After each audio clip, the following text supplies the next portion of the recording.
Hello, welcome back to our study of the Dhammapada. Today we continue on with verse number 5, which goes, Nahi verena verāni sammantīdha kudācanaṃ averena ca sammanti dhammo sanantano, which means, not indeed through enmity is enmity appeased, not here or anywhere. Averena ca sammanti. It is appeased through non-enmity. This is an eternal truth. This teaching was given in regards to a famous story, another famous one, about two women who got very much caught up in a cycle of enmity or revenge, and would never have gotten out if it weren't for the teaching of the Buddha. This is our understanding. These two women were married to the same man, and one of them was barren, the other one was fertile.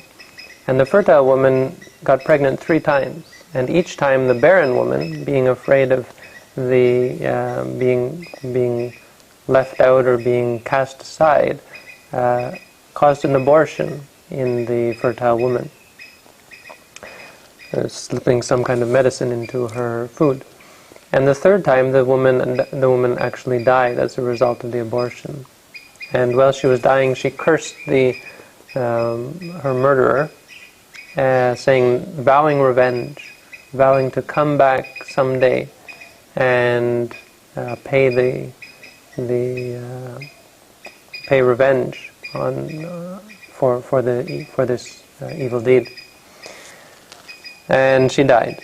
And the woman who killed her, or who caused the abortion, was beaten by her husband for being such an evil person and so on. And her husband was a fairly rough person, I guess, and died as a result as well. Got sick, was beaten to the point where she got so sick she died, and was born in the same house as a hen, a female chicken. And so happened that the woman who died from the abortion was born in the same house as a cat. So you can see where this is going. The hen laid eggs and the chicks hatched, and the cat came along and ate the chicks 3 times, and the 3rd time actually ate the chicken as well, or killed the chicken as well. The chicken died and was born as a leopard. The cat died and was born as a deer.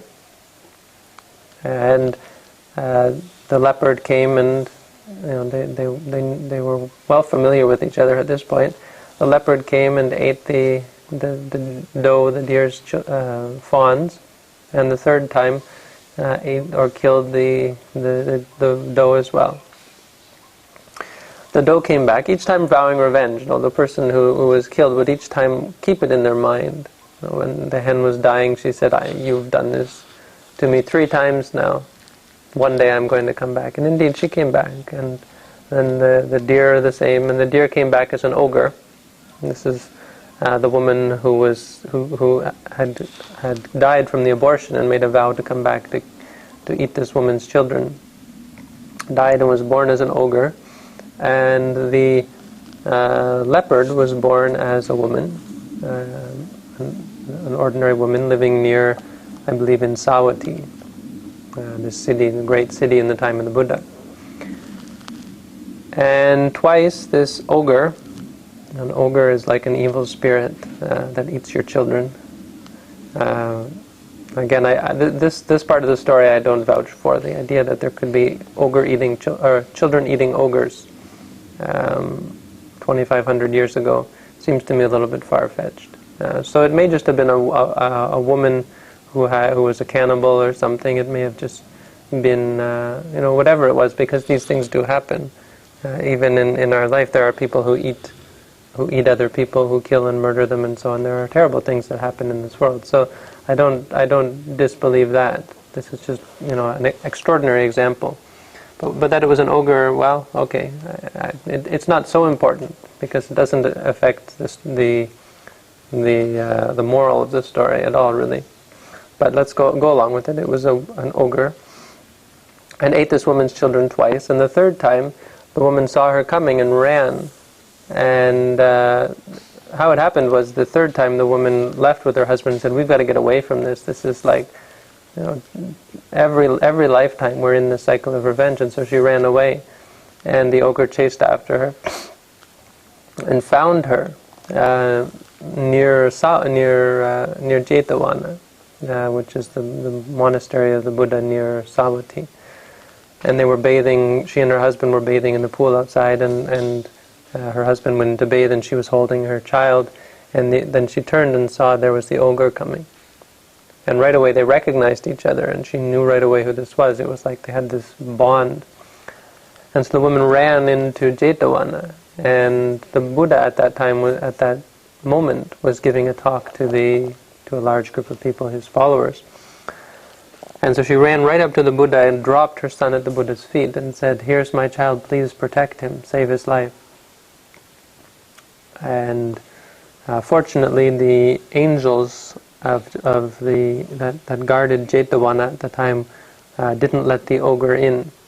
They have power over it, and spirits go like this. I mean, the idea that there might be evil spirits doesn't really faze me. The idea that they might eat your children is a little bit, as I said, far-fetched. But okay, so there was a contact, and this evil spirit wasn't allowed in. And until the Buddha told Ananda, his attendant, to go and bring in the ogre, to invite her in. And the Buddha said, "What are you doing?" He said, "How can you, do you not realize where this is headed here? 3 lifetimes you haven't been the aggressor every time. You can't hope to possibly win every time, and you're creating a cycle of revenge." And he said, "If you didn't come and find me, if you didn't have someone here to explain to you the problem inherent in this sort of behavior, you would have continued on like this forever." And then he said this verse that goes, "Not by enmity is enmity appeased, not here nor anywhere, but only by non-enmity is enmity appeased. This is an eternal truth." And just by waking them up and explaining it to them in this way, he was able to help them to overcome it, and actually the ogre was able to let go.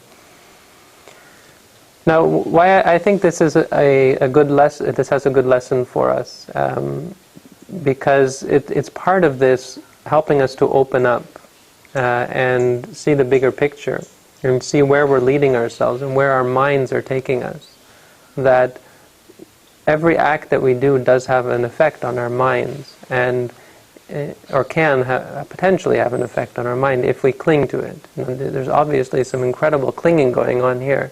This incredible clinging to revenge. This person hurt me, as I said in the other verses we have here. Akochi manga vaddi manga dini manga hasi me. He hit me, he beat me, he hurt me, and so on. When we think like that, it builds up in our mind. And in this story we see an example of the result and the consequences. It's not only in this life. And this is something that we obviously lose sight of for the most part in this world, because we think of things only in terms of this one life, and so we think of in terms of getting ahead. And we think of getting the better. We talk about the dog-eat-dog world, and how if you can get the better of other people and come out on top, and so on, so that by the time you're in your middle age, you've got money and you've got power and you've got influence and you've got stability, that somehow you've achieved something. You've won in that sense. If you can do it morally, great. If you can't, it's not really important, because in the end you're going to die anyway. So better to get the better of other people. And I think most of us in this world, or the majority of people in this world, do partake of this to some extent. We don't mind so much getting the better of other people. In business, we don't mind cheating other people. We don't mind conning other people, and so on. We don't mind trying to get the better of people and getting their money, and so on. Just so long as we can somehow come out on top, or we can get something good for ourselves at the time. And I think this is here we have a really good example of these two women trying to secure happiness for themselves against their rival. This woman who was jealous of the woman who was fertile. But the point is we have in common with all of our feuds is that it carries on. And it's really quite easy to see, and this is why it's really quite easy to understand. It's funny to see so many people having trouble with the idea that the mind might continue on. We're building up an incredible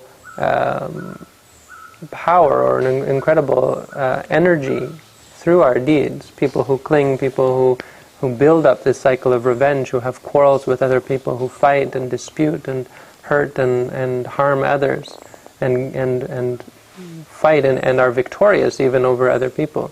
They build up this incredible energy in their mind that drags them down and actually puts them in the place of the victim in the future as a result of the defilement of the mind. Because defilement is, as I've said, the problem with it is that it drags your mind down. It defiles, it soils, it sullies the mind. It hurts you. It takes away your ability to function. It cripples you. So the reason why we're in these unpleasant states is because of our crippled mind in the past. When a person comes out on top, they've developed all this clinging and all this evil in their mind, and even though they might have great luxury and power externally, it drags them down. And if they don't use their power in a good way, it will drag them down, and the cycle of revenge will continue. Our inability to see beyond one life leads us to, this is something I've said, it doesn't really matter whether the mind does continue on. You can see the difference in our beliefs. If you believe that at death something stops and that's it, and you don't have to go on, then it really doesn't matter what you do. And we can see how that's the effect that's having on the world, that it's deteriorating and we're depleting our resources. The depletion of resources, well, who cares? I mean, when I die, that's it, right? Well, wrong, really. I mean, the effect of your mind states and the greed that's in your mind alone is something that'll last eons because of our attachment and our clinging. On the other hand, if you understand life after, if you understand, or let's say if you believe, if we think of it parallel in terms of belief, that the mind doesn't stop and this experience continues on and works itself out, so the energy that we build up through our actions has eventually to bring consequences, then do you really think? Do you think it's possible you would go to war? Do you think it's possible you would cling to things, or if you really believe this, would you ever have any reason to build up and to try to find pleasure in the here and now, to try to to become addicted to things and to reach to crave for things, or to run after ephemeral pleasures? You'd have no reason to. If you understand this, you really, when you sit back and think about it, you think, this is really, whatever I get in this world, whatever I achieve, whatever I accomplish, if I become rich, if I become famous, it's meaningless. And in the end, it's quite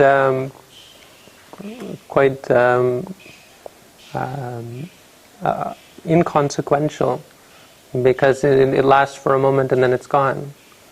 And this is the idea that it will be gone, that everything does cease, and the evil that we do now will drag us down and bring evil unto us. So this is something that helps us to see the true nature of reality, and it answers a lot of questions in regards to why people are victims, why people suffer, why people are in a place, in a position of great inequality, where some people are very rich, some people are very poor, and so on. We can see that there are these waves, and a person who is rich now may be poor in the next life, depending on the state of their mind, really. If a rich person is very generous, then there's no reason, if they use their power and their influence in the right way, then you can see that this is something that is going to last, because their mind is powerful. their mind is strong, they're sure of themselves, and they have this great charge of good energy, which will come back to them. Obviously, it's something that you can feel. A person who does good deeds is able to hold their head up. They're able to sit up tall, and they don't shrink down. There's none of this clinging that drags them down and actually drags them to hell. It's something that lifts them up and makes them feel light and makes them feel free from guilt and so on.